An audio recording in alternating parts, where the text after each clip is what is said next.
సినిమాకి సరికొత్త మాటలు నేర్పిన నవ్వుల మాంత్రికుడు ఈ మధ్య స్పీడ్ కొంచెం తగ్గించినట్లు కనిపిస్తోంది.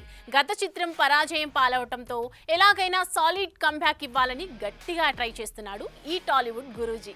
అందుకే సమయం ఎక్కువైనా సరే అంటూ ప్రస్తుతం చేయబోతున్న సినిమాపైనే ఫుల్ ఫోకస్ పెట్టాడని, అందువల్లే సినిమా సెట్స్ పైకి వెళ్లటం లేట్ అవుతుందన్న వార్తలు ఇప్పుడు ఫిలిం సర్కిల్లో చెక్కర్లు కొడుతున్నాయి. జులై, సన్ ఆఫ్ సత్యమూర్తి, అలవైకుంఠపురంలో ఇలా సినిమా తర్వాత సినిమాతో హిట్టు వెనక హిట్టుతో ఆడియన్స్లో క్రేజీ కాంబినేషన్గా పేరు తెచ్చుకున్న ఈ జోడీ మరో సినిమాకి ముహూర్తం పెట్టిన సంగతి తెలిసిందే.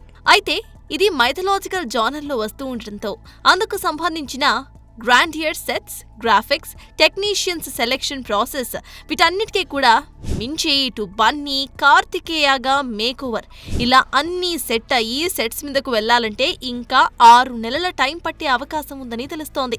ఇక గుంటూరు కారంతో డిజాస్టర్ ఫేస్ చేసిన గురూజీ ఎలాగైనా హిట్టు కొట్టాల్సిన పరిస్థితి. ఇక త్రివిక్రమ్ సినీ కెరియర్ విషయానికి వస్తే కెరియర్ స్టార్ట్ చేసిన 23 ఏళ్లలో కేవలం 12 సినిమాలు మాత్రమే చేశాడంటే సినిమాలని ఎంత నిదానంగా తెరకెక్కిస్తాడో అర్థమవుతుంది. 2020లో అలవైకుంఠపురంలో మూవీ తర్వాత 4 ఏళ్లకి గుంటూరు కారం తెర మీదకొచ్చింది. ఈ లెక్కన ఇప్పుడు మైథలాజికల్ బ్యాక్ డ్రాప్ అంటే ఇంకా టైం తీసుకుంటాడని కొత్తగా చెప్పనవసరం లేదు. చూడాలి మరి. పుష్ప 2 ది రూల్తో ఇండియన్ బాక్స్ ఆఫీస్తో రూల్ చేసి 1850 కోట్ల కలెక్షన్స్ కొల్లగొట్టిన ఐకాన్ స్టార్తో ఈ మాంత్రికుడు ఎలాంటి సెన్సేషనల్ ఫిల్మ్ తెరకెక్కిస్తాడో. For more videos like this, subscribe Big TV channel.